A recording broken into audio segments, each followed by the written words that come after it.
well, once I drove, first time I think I drove this way, came into it that way. But I've driven it usually backwards, starting at Compostela and going along. Because all along, a day's walk apart would be a medieval church or chapel.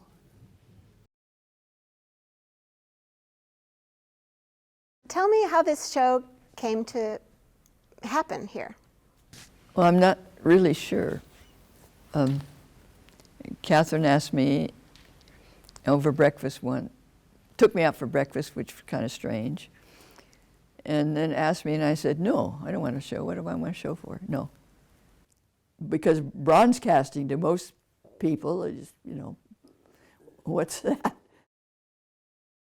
I don't see any art that is of other than painting and drawing or collage done by women in this gallery space.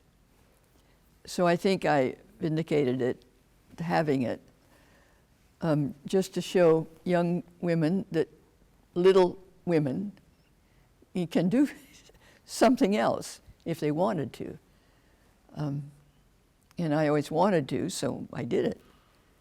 So there must be women out there, young women out there, that are the nature that I am. I like to do what the boys did, I'm sorry.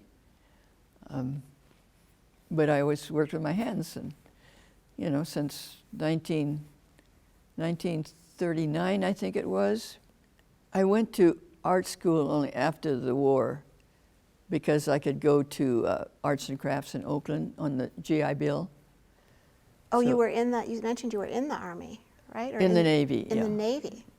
Naval Reserve. There's me in uniform when I was younger. I had good rapport with the young fellows around 20, and when I was in my 40s working in foundry with them, I had my job. I had to build up, at that time we had to build up the big furnace over a base on wheels. I had a little Volkswagen, to roam around Europe all summer, 3 months. So I would go off and photograph some little unknown medieval church up there, or down there, Then I'd come back to the route, and they would be there. Hi, California, So tell me how you and Raymond met, and how did you get connected? Yes, because he had been a widower, and but he would always come out to the West to work on his sculpture. So he was living in this trailer over at the other house, and he didn't have it. He just had a hot plate, and I said, "Well, that guy needs some food."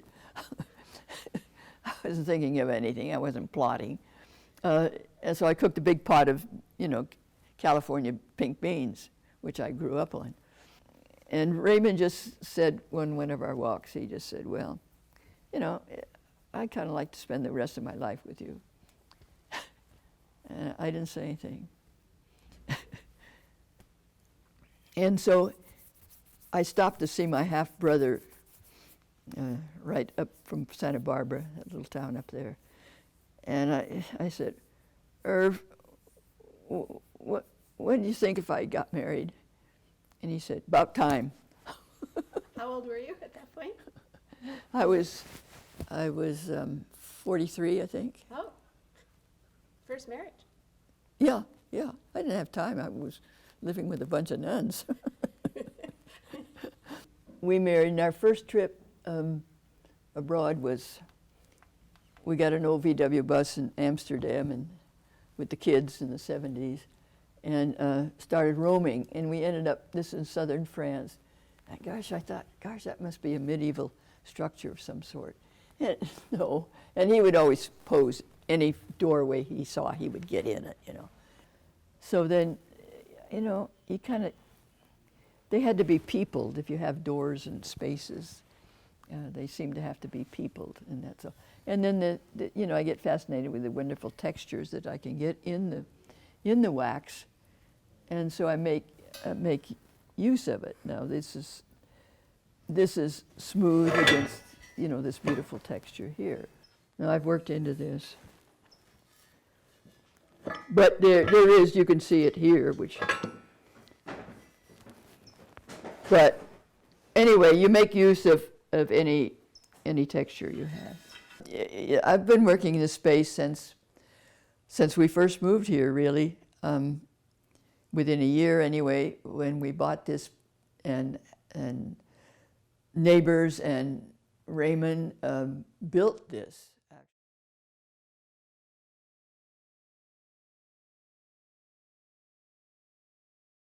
I was feeling the woman's position of always being, she has to go into the kitchen after she's been in the studio. And see, this is a spoon. That's about all I can say. And this also is a ladle-like figure. And you notice there are two figures there, apparently a man and a woman. And you see the woman's position. There was a well-known local artist, and I would try to interject an idea or something. And the other artist never listened to what I was saying. He was more involved with man to man, and I was just the little wife, you know. And Raymond noticed it, and he said later, you know, he didn't even listen to you. And I said, no, that's right. So that's, I guess, what these are about. My husband, he's gone now. He was killed in an automobile accident. He wasn't driving either. Sorry, that sounds terrible. Well, it was a change. I can say the least. So.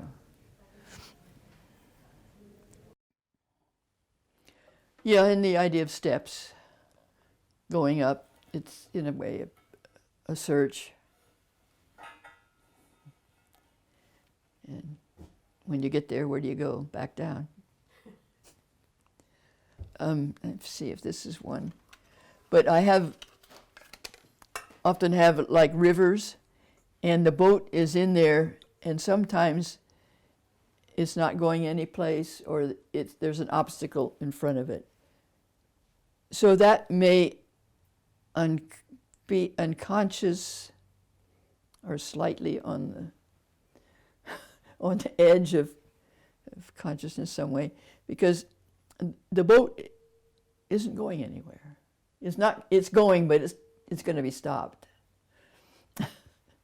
And sometimes it's a waterfall that it's just going to go off.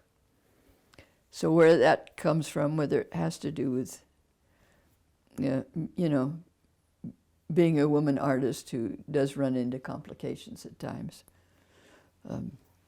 by their work not being taken seriously. What does the word pilgrimage mean to you? Well, just the literal going from place to place, or from age to age in your own life, you know, different stages. It's in a sense a pilgrimage. Yeah, because you don't know where you're going when you start out, or when you're first conscious. Thought about what is life and where you're going and what are you going to do with it, that kind of thing. Yeah, of course it's all a pilgrimage.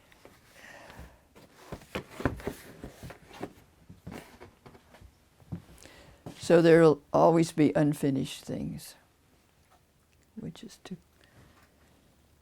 is kind of hard. You want to finish them, but for some reason or other you can't.